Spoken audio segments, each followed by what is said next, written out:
We're going to read chapter 23, 24, and 25, the rest of the book of White Fang, which is part 4, chapter 3, 4, and 5. Chapter 3, the God's Domain. Not only was White Fang adaptable by nature, but he had travelled much and knew the meaning and necessity of adjustment. Here in Sierra Vista, which was the name of Judge Scott's place, White Fang quickly began to make himself at home. He had no further serious trouble with the dogs. They knew more about the ways of the Southland gods than he did, and in their eyes he had qualified when he accompanied the gods inside the house. Wolf that he was, and unprecedented as it was, the gods had sanctioned his presence, and they, the dogs of the gods, could only recognize this sanction. Dick, perforce, had to go through a few stiff formalities at first, and after which he calmly accepted White Fang as an addition to the premises. Had Dick had his way, they would have been good friends. But White Fang was adverse to friendship. All he asked of other dogs was to be let alone. His whole life he had kept aloof from his kind, and he still desired to keep aloof. Dick's overtures bothered him, so he snarled Dick away. In the north he had learned the lesson that he must let the master's dogs alone, and he did not forget that lesson now. But he insisted on his own privacy and self-seclusion, and so thoroughly ignored Dick that good-natured creature finally gave him up, and scarcely took as much interest in him as in the hitching post near the stable. Not so with Collie. While she accepted him because it was the mandate of the gods, that was no reason that she should leave him in peace. Woven into her being was the memory of countless crimes he and his had perpetrated against her ancestry. Not in a day nor a generation were the ravaged sheepfolds to be forgotten. All this was a spur to her, prickling her to retaliation. She could not fly in the face of the gods who permitted him, but that did not prevent her from making life miserable for him in petty ways. An old feud ages old was between them, and she, for one, would see to it that he was reminded. So Collie took advantage of her sex to pick upon White Fang and maltreat him. His instinct would not permit him to attack her, while her persistence would not permit him to ignore her. When she rushed at him, he turned his fur-protected shoulder to her sharp teeth and walked away stiff-legged and stately. When she forced him too hard, he was compelled to go about in a circle, his shoulder presented to her, his head turned from her, and on his face and in his eyes a patient and bored expression. Sometimes, however, a nip on his hind quarters hastened his retreat and made it anything but stately. But as a rule, he managed to maintain a dignity that was almost solemnity. He ignored her existence whenever it was possible and made it a point to keep out of her way. When he saw or heard her coming, he got up and walked off. There was much in other matters for White Fang to learn. Life in the Northland was simplicity itself when compared with the complicated affairs of Sierra Vista. First of all, he had to learn the family of the master. In a way, he was prepared to do this, as Mitchell and Clutch had belonged to White Grey Beaver, sharing his food, his fire, and his blankets, so now if Sierra Vista belonged to the Love Master, all the denizens of the house. But in this manner there was a difference, and many differences. Sierra Vista was a far vaster affair than the teepee of Grey Beaver. There were many persons to be considered. There was Judge Scott, and there was his wife. There were the master's two sisters, Beth and Mary. There was his wife Alice, and then there were his children, Whedon and Maud, toddlers of 4 and 6. There was no way for anybody to tell him about all these people, and of the blood ties and relationship he knew nothing whatever, and never would be capable of knowing. Yet he quickly worked it all out that all of them belonged to the master. Then, by observation, whenever opportunity offered, by study of action, speech, and the very intonation of the voice, he slowly learned the intimacy and the degree of favour they enjoyed with the master. And by this ascertained standard, White Fang treated them accordingly. What was of value to the master he valued. What was dear to the master was to be cherished by White Fang and guarded carefully. Thus it was with the 2 children. All his life he disliked children. He hated and feared their hands. The lessons were not tender that he had learned of their tyranny and cruelty in the days of the Indian villages. When Whedon and Maud had first approached him, he growled warningly and looked malignant. A cuff from the master and a sharp word had then compelled him to permit their caresses, though he growled and growled under their tiny hands, and in the growl there was no crooning note. Later he observed that the boy and girl were of great value to the master's eyes. Then it was that there was no cuff nor short word was necessary before they could pat him. Yet White Fang was never effusively affectionate. He yielded to the master's children with an ill but honest grace, and endured their fooling as one would endure a painful operation. When he could no longer endure, he would get up and stalk determinedly away from them. But after a time he grew even to like the children. Still, he was not demonstrative. He would not go up to them. On the other hand, instead of walking away at sight of them, he waited for them to come to him. And still later it was noticed that a pleading light came into his eyes when he saw them approaching, and that he looked after them with an appearance of curious regret when they left him for other amusements. All this was a matter of development and took time. Next in his regard after the children was Judge Scott. There were 2 reasons possibly for this. First, he was evidently a valuable possession of the master's, and next, he was undemonstrative. White Fang liked to lie at his feet in the wide porch while he read the newspaper, from time to time favouring White Fang with a look or a word. Untroublesome tokens that he recognised White Fang's presence and existence. But this was only when the master was not around. When the master appeared, all other beings ceased to exist as far as White Fang was concerned. White Fang allowed all the members of the family to pet him and make much of him, but he never gave to them what he gave to the master. No caress of theirs could put the love croon into his throat, and try as they would, they could never persuade him into snuggling against them. This expression of abandon and surrender, of absolute trust, he reserved for the master alone. In fact, he never regarded the members of the family in any other light than the possessions of the love master.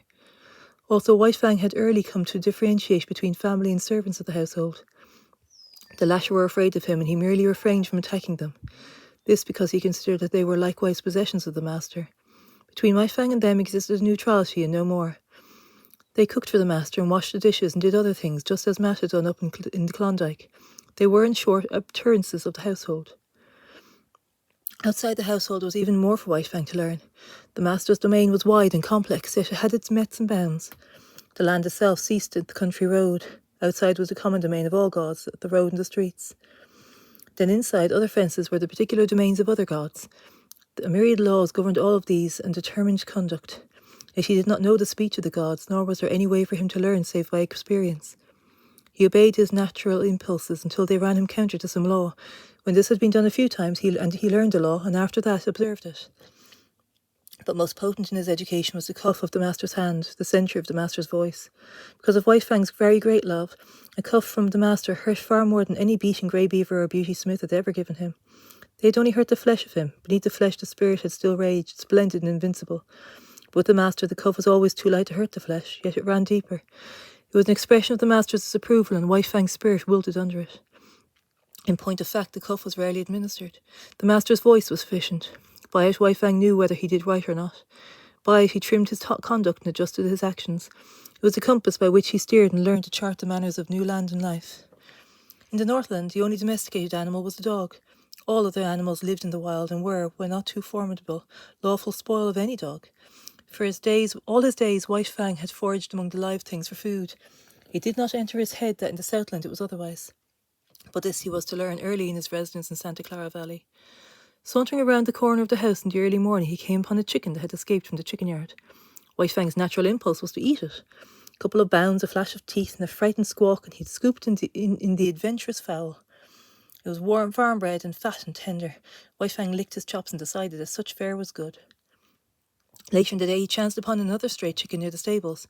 One of the grooms ran to the rescue. He did not know White Fang's breed, so for a weapon he took a light buggy whip. At first, to cut the whip, White Fang left the chicken for the man. A club might have stopped White Fang, but not a whip. Silently, without flinching, he took a second cut in his forward rush, and then he leaped for the throat of the groom, cried out, "My God!" and staggered backwards. He dropped the whip and shielded his throat with his arms. In consequence, his form was ripped open to the bone. The man was badly frightened, but not so much White Fang's ferocity as it was his silence that unnerved the groom. Still protecting his throat and face with his torn and bleeding arm, he tried to retreat to the barn, and it would have gone hard with him had not Collie appeared on the scene. As she had saved Dick's life, she now saved the groom's. She rushed upon White Fang in frenzied wrath. She had been right. She had known better than the blundering gods. All her suspicions were justified. Here was the ancient marauder up to his old tricks again. The groom escaped into the stables, and White Fang backed away before Collie's wicked teeth, or presented his shoulder to them and circled round and round. But Collie did not give over, as was her wont after a decent interval of chastisement. On the contrary, she grew more excited and angry every moment until, in the end, White Fang flung dignity to the winds and frankly fled away from her across the fields. "He'll learn to leave chickens alone," the master said, "but I can't give him the lesson till I catch him in the act." 2 nights later came the act, but on a more generous scale than the master had anticipated. White Fang had observed closely that the chicken yards and the habits of the chickens. In the night time, after they'd gone to roost, he climbed to the top of a pile of newly hauled timber. From there he gained the roof of a chicken house, passed over the ridgepole and dropped to the ground inside. A moment later he was inside the house, and the slaughter began. In the morning, when the master came out on the porch, 50 white leghorn hens, laid out in a row by the groom, greeted his eyes. He whistled to himself softly, first surprise and then at the end with admiration. His eyes were likewise greeted by White Fang, But about the latter there was no signs of shame or guilt. He carried himself with pride, as though, forsooth, he had achieved a deed praiseworthy and victorious. There was about him no consequences, no consciousness of sin. The master's lips tightened as he faced the disagreeable task. Then he talked harshly to the unwitting culprit, and in his voice there was nothing but godlike wrath. Also he held White Fang's nose down to the slain hens, and at the same time cuffed him soundly. White Fang never raided a chicken roost again. It was against the law, and he had learned it. Then the master took him into the chicken yards. White Fang's natural impulse, when he saw the live food fluttering about him and under his very nose, was to spring upon it. He obeyed the impulse, but was checked by the master's voice. They continued in the yards for half an hour. Time and again the impulse surged over White Fang, and each time as he yielded to it he was checked by the master's voice. Thus it was he learned the law, and ere he left the domain of the chickens he had learned to ignore their existence. You can never cure a chicken killer. Judge Scott shook his head sadly at the luncheon table when his son narrated the lesson he had given White Fang. Once they've got the habit and the taste of blood. Again he shook his head sadly. But Weedon Scott did not agree with his father. I'll tell you what I'll do, he challenged finally. I'll lock White Fang in with the chickens all afternoon. But think of the chickens, objected the judge. And furthermore, his son went on, for every chicken he kills, I'll pay you $1 gold coin of the realm. But you should penalise father too, interposed Beth. Her sister seconded her, and a chorus of approval arose from the table. Judge Scott nodded his head in agreement. All right, Weedon Smith pondered for a moment. And if, at the end of the afternoon, White Fang hasn't harmed a chicken, for every 10 minutes of the time he has spent in the yard, you will have to say to him, gravely and with deliberation, just as if you were sitting on the bench and solemnly passing judgment, White Fang, you are smarter than I thought. From hidden points of vantage, the family watched the performance, but it was a fizzle. Locked in the yard and there, deserted by the master, White Fang lay down and went to sleep. Once he got up and walked over to the trough for a drink of water. The chickens he calmly ignored. So far as he was concerned, they did not exist. At 4 o'clock he executed a running jump against the roof of the chicken house and leapt to the ground outside, whence he sauntered gravely to the house. He had learned the law, and on the porch before the delighted family, Judge Scott, face to face with White Fang, said slowly and solemnly 16 times, White Fang, you are smarter than I thought. But it was the multiplicity of laws that befuddled White Fang, and often brought him into disgrace. He had to learn that he must not touch the chickens that belonged to other gods. Then there were cats and rabbits and turkeys. All these he must let alone. In fact, when he had but partly learned the law, his impression was that he must leave all live things alone. Out in the back pasture, a quail would flutter up under his nose unharmed. All tense and trembling with eagerness and desire, he mastered his instinct and stood still. He was obeying the will of the gods. And then one day, again out in the back pasture, he saw Dick start a jackrabbit and run at it. The master himself was looking in and did not interfere. Nay, he encouraged White Fang to join in the chase, and thus he learned that there was no taboo on jackrabbits. In the end, he worked out the complete law. Between him and all domestic animals there must be no hostilities. If not amity, at least neutrality must obtain. But the other animals, the squirrels, the quail, the cottontails, were creatures of the wild who had never yielded allegiance to man. They were the lawful prey of any dog. It was only the tamed that the gods protected, and between the tamed deadly strife was not permitted. The gods held the power of life and death over their subjects, and the gods were jealous of their power. Life was complex in the Santa Clara Valley and the simplicities of the Northland, and the chief thing demanded by these intricacies of civilization was control, restraint, a poise of self that was as delicate as the fluttering of gossamer wings and at the same time as rigid as steel. Life was 1,000 faces, and White Fang found he must meet them all. Thus, when he went to town into San Jose, running behind the carriage or loafing about the streets when the carriage stopped, life flowed past him, deep and wide and varied, continually impinging upon his senses, demanding of him instant and endless adjustments and correspondences, and compelling him almost always to suppress his natural impulses. There were butcher shops where meat hung within reach. This meat he must not touch. There were cats at the houses the master visited and must be let alone. There were dogs everywhere that snarled at him that he must not attack. And then on the crowded sidewalks there were persons innumerable whose attention he attracted. They would stop and look at him, point him out to one another, examine him and talk to him, and worst of all, pat him. And these perilous contacts from all these strange hands he must endure. Yet this endurance he achieved. Furthermore, he got over being awkward and self-conscious, and the lofty ways he received the attentions of the multitudes of strange gods. With condensation he accepted their condensation. On the other hand, there was something about him that prevented great familiarity. They patted him on the head and passed on, contented and pleased with their own daring. But it was not all easy for White Fang. Running behind the carriage in the outskirts of San Jose, he encountered certain small boys who made a practice of flinging stones at him. Yet he knew that it was not permitted for him to pursue and drag them down. Here he was compelled to violate his instinct of self-preservation, and violate it he did, for he was becoming tame and qualifying himself for civilization. Nevertheless, Fang was not quite satisfied with the arrangement.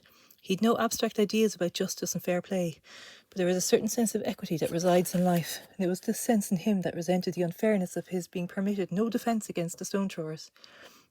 He forgot that in the covenant entered in between him and the gods, they were pledged to care for him and defend him.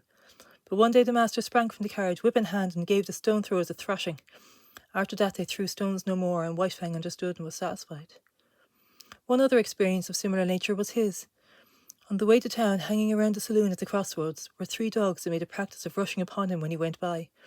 Knowing his deadly method of fighting, the master had never ceased impressing upon Fang the law that he must not fight. As a result, having learned the lesson well, Fang was hard put upon he passed the crossroads saloon. After the first rush, each time his snarl kept the 3 dogs at a distance, but they trailed along behind, yelping and bickering and insulting him. This endured for some time. The men of the saloon even urged the dogs on to attack Fang. One day they openly sicked the dogs on him. The master stopped the carriage. "Go to it," he said to Fang. But Fang could not believe. He looked at the master and he looked at the dogs, and he looked back eagerly and questioningly at the master. The master nodded his head. "Go to them, old fellow. Eat them up." Fang no longer hesitated. He turned and leaped silently among the enemies. All 3 faced him. There was a great snarling and growling and clashing of teeth and a flurry of bodies. The dust of the road rose around in a cloud and screened the battle. But at the end of several minutes, 2 dogs were struggling in the dirt and the third was in full flight. He leapt a ditch, went through the rail fence and fled across a field. Fang followed, sliding over the ground in wolf fashion and with wolf speed, swiftly and without noise, and in the centre of the field he dragged down and slew the dog. With this triple killing, his main troubles with dogs ceased. The word went up and down the valley, and the men saw to it that their dogs did not molest the fighting wolf. Chapter 4. The Call of Kind. The months came and went. There was plenty of food and no work in the Southland. Fang lived fat and prosperous and happy. Not alone was he in the geographical Southland, for he was in the Southland of life. Human kindness was like a sun shining upon him, and he flourished like a flower planted in good soil. And yet he remained somehow different from other dogs. He knew the law even better and did it the dogs that had known no other life, and he observed the law more punctitiously. But still there was about him a suggestion of lurking ferocity, as though the wild still lingered in him and the wolf in him merely slept. He never chummed with other dogs. Lonely he had lived so far, and his kind was concerned, and lonely he would continue in life. In his puppyhood, under the persecution of Lip Lip and the puppy pack, and in his fighting days with Beauty Smith, he had acquired a fixed aversion for dogs. The natural course of his life had been diverted, and recoiled from his kind, he had clung to the human. Besides, all Southland dogs looked upon him with suspicion. He aroused in them their instinctive fear of the wild, and they greeted him always with snarl and growl and belligerent hatred. He, on the other hand, learned that it was not necessary to use his teeth upon them. His naked fangs and writhing lips were uniformly efficacious, rarely failing to send a bellowing, onrushing dog back on its haunches. But there was one trial in Fang's life: Collie. She never gave him a moment's peace. She was not so amenable to the law as he. She defied all efforts of the master to make her become friends with Fang. Even in his ears and her soundings were sharp and nervous snarl. She'd never forgiven him the chicken-killing episode, and persistently held to the belief that his intentions were bad. She found him guilty before the act and treated him accordingly. She became a pest to him, like a policeman following him around the stable and the grounds, and if he even so much as glanced curiously at a pigeon or chicken, burst into an outcry of indignation and wrath. His favourite way of ignoring her was to lie down, with his head in his forepaws, and pretend sleep. This always dumbfounded and silenced her. With the exception of Collie, all things went well with Fang. He had learned control and poise, and he knew the law. He achieved a staidness and calmness and philosophical tolerance. He no longer lived in a hostile environment. Danger and hurt and death did not lurk everywhere about him. In time, the unknown as a thing of terror, of menace, of ever-impeding, faded away. Life was soft and easy. It flowed along smoothly, and neither fear nor foe lurked by the way.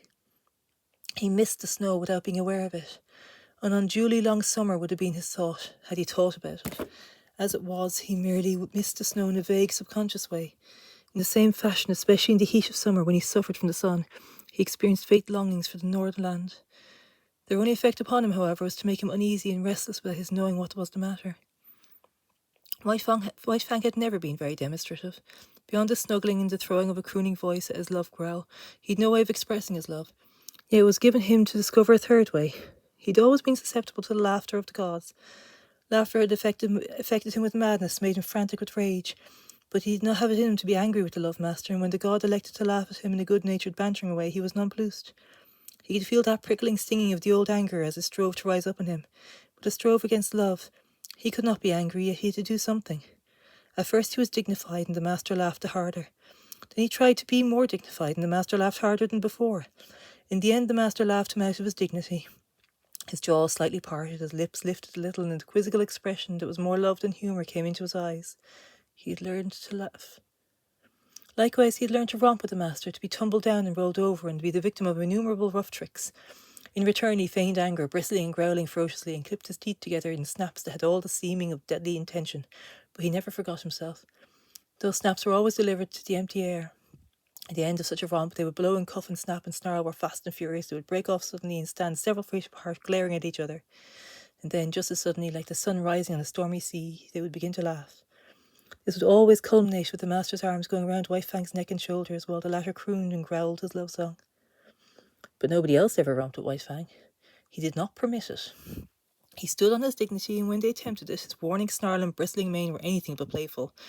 That he allowed the master these liberties was no reason that he should be a common dog, loving here and loving there, everybody's property for a romp and good time. He loved with single heart and refused to cheapen himself or his love. The master went out on horseback a great deal, and to accompany him was one of White Fang's chief duties in life. In the Northland he had evidenced his fealty by toiling in the harness, but there were no sleds in the Southland, nor did dogs pack burdens on their backs. So he rendered fealty in a new way, by running with the master's horse. The longest day never played White Fang out. He was the gait of the wolf, smooth, tireless, and effortless, and at the end of a 50 miles he would come in jaunty ahead of the horse. It was in connection with the riding that White Fang achieved one other mode of expression, remarkable in that he did it twice in all his life. The first time occurred when the master was trying to teach a spirited thoroughbred the method of opening and closing gates without the master's rider's dismounting. Time and again, and many times, he ranged the horse up to the gate in an effort to close it, and each time the horse became frightened and backed and plunged away. It grew more nervous and excited every moment. When it reared, the master put the spurs on it and made it drop its forelegs back to earth, whereupon he would begin kicking with his hind legs. White Fang watched the performance with increasing anxiety until he could contain himself no longer, when he sprang in front of the horse and barked savagely and warningly. Though he often tried to bark thereafter, and the master encouraged him, he succeeded only once, and then it was not in the master's presence. A scamper across the pasture, a jackrabbit raising suddenly under the horse's feet, a violent sheer and a stumble, a fall to earth and a broken leg for the master was the causing of it. White Fang sprang in a rage at the throat of the offending horse, but was checked by the master's voice. "Home! Go home!" the master commanded when he had ascertained his injury. White Fang was disinclined to desert him. The master thought of writing a note, but searching his pockets vainly for pencil and paper. Again he commanded White Fang to go home. The latter regarded him wistfully, started away, then returned and whined softly. The master talked to him gently but seriously, and he cocked his ears and listened with painful intentness. "That's all right, old fellow. You just run along home," ran the talk. "Go on home and tell them what happened to me. Home with you, you wolf. Get along home." White Fang knew the meaning of home, and though he did not understand the remainder of the master's language, he knew it was his will that he should go home. He turned and trotted reluctantly away. Then he stopped, undecided, and looked back over his shoulder. "Go home," came the sharp command, and this time he obeyed. The family was on the porch, taking the cool of the afternoon when White Fang arrived. He came in among them, panting, covered with dust. "Whedon's back," Whedon's mother announced. The children welcomed White Fang with glad cries and ran to meet him. He avoided them and passed down the porch, but they cornered him against a rocking chair in the railing. He growled and tried to push by them, but their mother looked apprehensively in their direction. "I confess he makes me nervous around the children," she said. "I have a dread that he will turn upon them unexpectedly some day." Growling savagely, White Fang sprang out of the corner, overturning the boy and the girl. The mother called them to her and comforted them, telling them not to bother White Fang. "A wolf is a wolf," commented Judge Scott. "There's no trusting one." "But he is not all wolf," interposed Beth, standing for her brother in his absence. "You have only Whedon's opinion for that," rejoined the judge. "He merely surmises that there is some strain of dog in White Fang, but as he will tell you himself, he knows nothing about it. As for his appearance—" He did not finish the sentence. White Fang stood before him, growling fiercely. "Go away, lie down, sir," Judge Scott commanded. White Fang turned to the love master's wife. She screamed with fright as he seized her dress in his teeth and dragged on till the frail fabric tore away. By this time he was becoming the centre of interest. He'd ceased from the growling and stood head up looking into their faces. His throat worked spasmodically, but made no sound, while he struggled with all his body convulsed with an effort to rid himself of the incommunicable, something that strained for utterance. "I hope he's not going mad," said Whedon's mother. "I told Whedon that I was afraid the warm climate would not agree with an Arctic animal." "He's trying to speak, I do believe," Beth announced. At that moment, speech came to White Fang, rushing up in a great burst of barking. "Something has happened to Whedon," his wife said decisively. They were all on their feet now, and White Fang ran down the steps, looking back for them to follow. For the second and last time in his life, he had barked and made himself understood. After this event, he found a warmer place in the hearts of the Sierra Vista people, and even the groom whose arm he had slashed admitted that he was a wise dog, even if he was a wolf. Judge Scott still held to the same opinion and proved it to everybody's dissatisfaction by measurements and descriptions taken from the encyclopedia and various works of natural history. The days came and went, streaming their unbroken sunshine over the Santa Clara Valley. But as they grew shorter and White Fang's second winter in the Southland came on, he made a strange discovery. Collie's teeth were no longer sharp. There was a playfulness about her nips and gentleness that prevented them from really hurting him. He forgot she had made life a burden to him, and when she disported herself around him, he responded solemnly, striving to be playful and becoming no more than ridiculous. One day she led him off in a long chase through the back pasture and into the woods. It was the afternoon that the master was to ride, and White Fang knew it. The horse stood saddled and waiting at the door. White Fang hesitated, but there was that in him deeper than all the law he had learned, that the customs that had moulded him, that his love for his master, that the very willow to live of himself. And when, in the moment of his indecision, Collie nipped him and scampered off, he turned and followed after. The master rode alone that day, and in the woods, side by side, White Fang rang with Collie, as his mother Quiche and the old one-eye had run long years before in the silent Norland forest. It was about this time that newspapers were full of the daring escape of a convict from San Quentin prison. He was a ferocious man. He had been ill-made in the making. He had not been born right, and he had not been helped any by the moulding he had received at the hands of society. The hands of society are harsh, and this man was a striking sample of its handiwork. He was a beast, a human beast, it is true, but nevertheless so terrible a beast that he can best be characterised as carnivorous. In San Quentin prison he had proved incorrigible. Punishment failed to break his spirit. He could die tum-mad and fighting to the last, but he could not live and be beaten. The more fiercely he fought, the more harshly society handed him, and the only effect of harshness was to make him fiercer. Straitjackets, starvation and beatings and clubbings were the wrong treatment for Jim Hall, but it was the treatment he received. It was a treatment he had received in the time he was a little pulpy boy in the San Francisco slum, soft clay in the hands of society, and ready to be formed into something. It was during Jim Hall's third term in prison that he encountered a guard that was almost as great a beast as he. The guard treated him unfairly, lied to him about the warden, lost him his credits and persecuted him. The difference between them was that the guard carried a bunch of keys and a revolver. Jim Hall had only his naked hands and his teeth. But he sprang upon the guard one day and used his teeth in the other's throat just like in any jungle animal. After this, Jim Hall went to live in the incorrigible cell. He lived there 3 years. The cell was of iron, the floor, the walls, the roof. He never left the cell. He never saw the sky nor the sunshine. Day was a twilight and light was a black silence. He was in an iron tomb, buried alive. He saw no human face, spoken to no human thing. When his food was shoved into him, he growled like a wild animal. He hated all things. For days and nights he bellowed his rage at the universe. For weeks and months he never made a sound, in the black silence eating his very soul. He was a man and a monstrosity, as fearful a thing of fear as ever glimmered in the visions of a maddened brain. And then one night he escaped.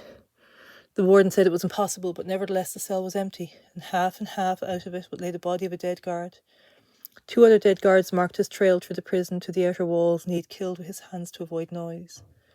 He was armed with the weapons of the slain guards, a live arsenal that fled through the hills pursued by the organised might of society. A heavy price of gold was upon his head. Various farmers hunted him with shotguns. His blood might pay off a mortgage or send a son to college. Public-spirited citizens took down their rifles and went out after him. A pack of bloodhounds followed the way of his bleeding feet, and the sleuth hounds of the law, the paid fighting animals of society with telephone and telegraph and special train, clung to his trail night and day.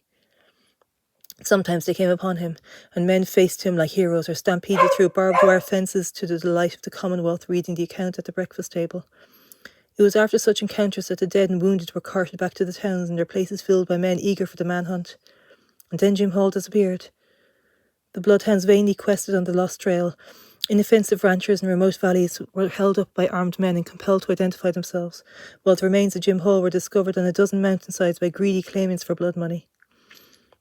In the meantime, the newspapers read at Sierra Vista not so much with interest as with anxiety. The women were afraid. Judge Scott pooh-poohed and laughed, but not with reason, for it was in his last days on the bench that Jim Hall had stood before him and received sentence. In an open courtroom before all men, Jim Hall had proclaimed that the day would come when he would wreak vengeance on the judge that sentenced him.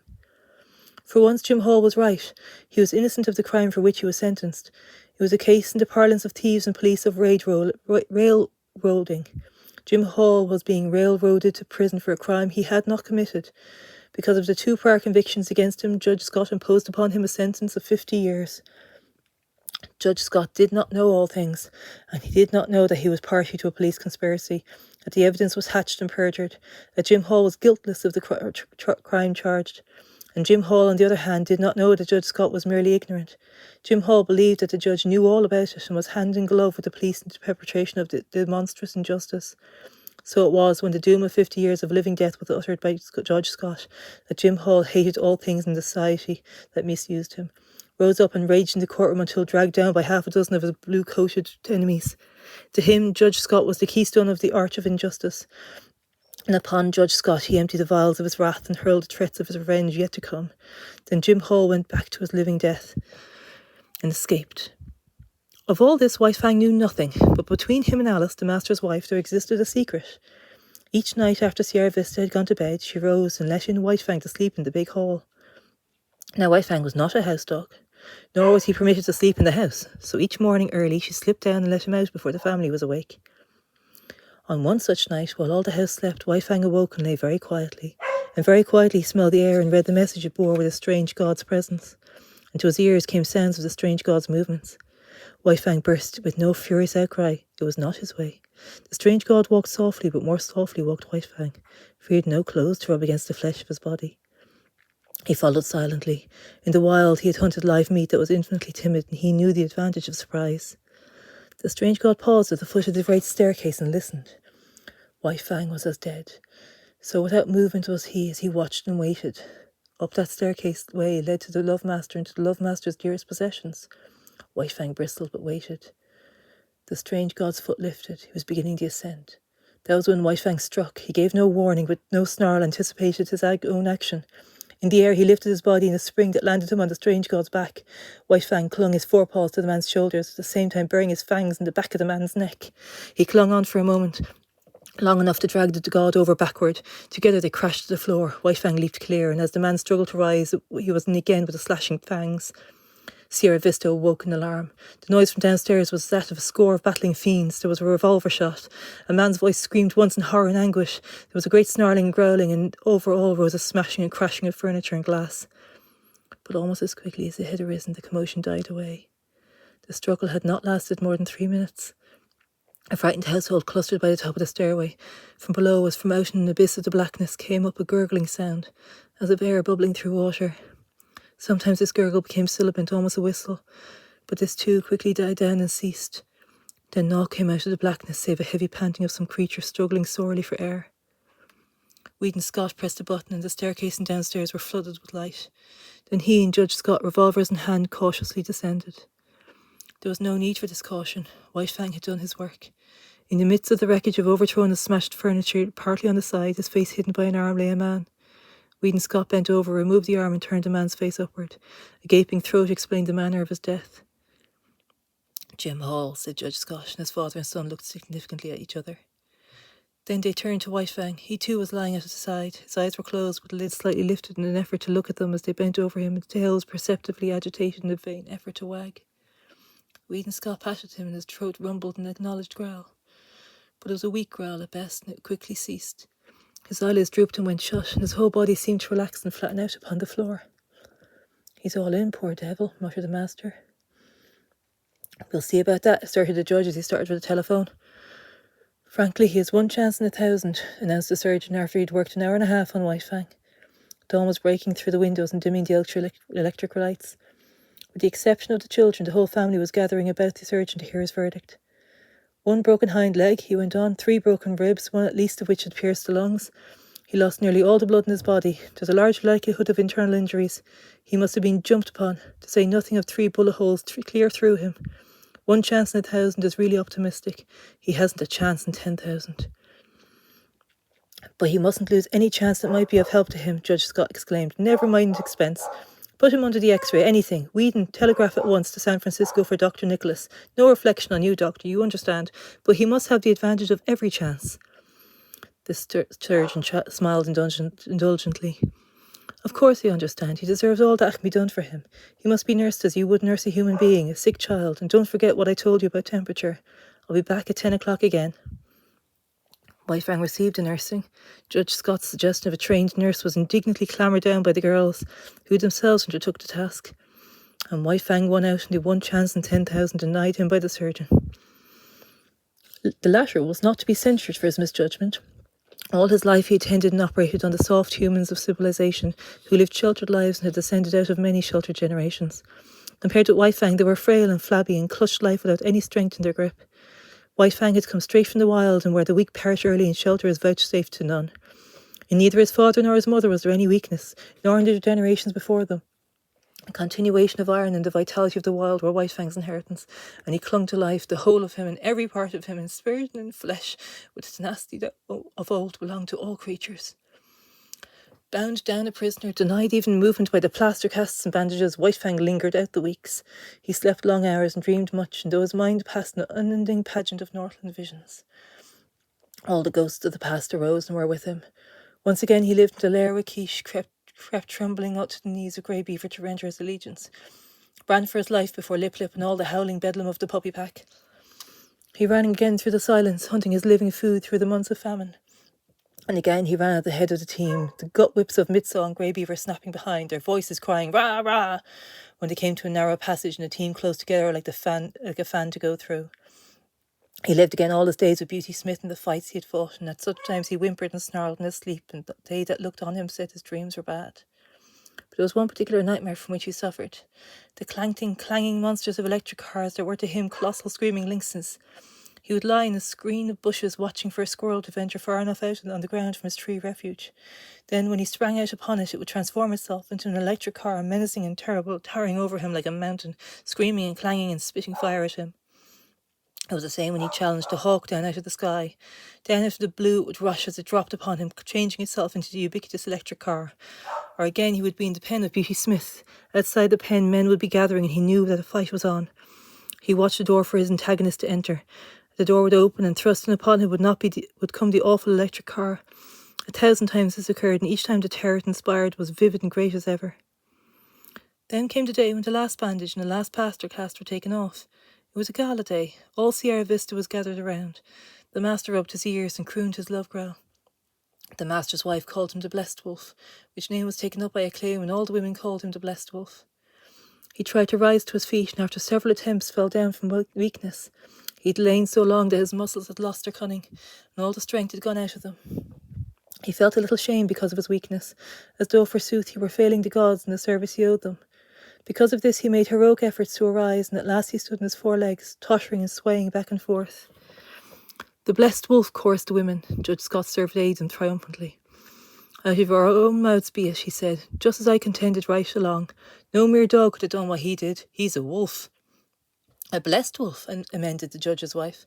Yes, Blessed Wolf, agreed the judge, and henceforth that shall be my name for him.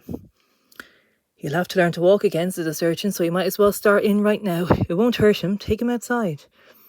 And outside he went like a king, with all Sierra Vista about him and tending on him. He was very weak, and when he reached the lawn he lay down resting for a while. Then the procession started on, little spurts of strength coming into Fang's muscles as he used them, and the blood began to surge through them. The stables were reached, and there in the doorway lay Collie, a half-dozen pudgy puppies playing about her in the sun. Little Fang looked on with wondering eye. Collie snarled warningly at him, and he was careful to keep his distance. The master with his toe helped one sprawling puppy towards him. He bristled suspiciously, but the master warned him that all was well. Collie, clasped in the arms of one of the women, watched him jealously, and with a snarl warned him that all was not well. The puppy sprawled in front of him.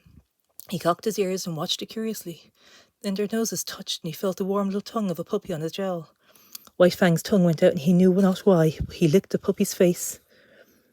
Hand clapped and pleased cries from the gods greeted the performance. He was surprised and looked at them in a puzzled way. Then his weakness asserted himself, and he lay down, his ears cocked, his head on one side as he watched the puppy. The other puppies came sprawling towards him, to Collie's great disgust, and he gravely permitted them to clamber and tumble over him. At first, amid the applause of the gods, he betrayed a trifle of his old self-consciousness and awkwardness. This passed away as the puppy's antics and mauling continued, and he lay with half-shut patient eyes, drowsing in the sun.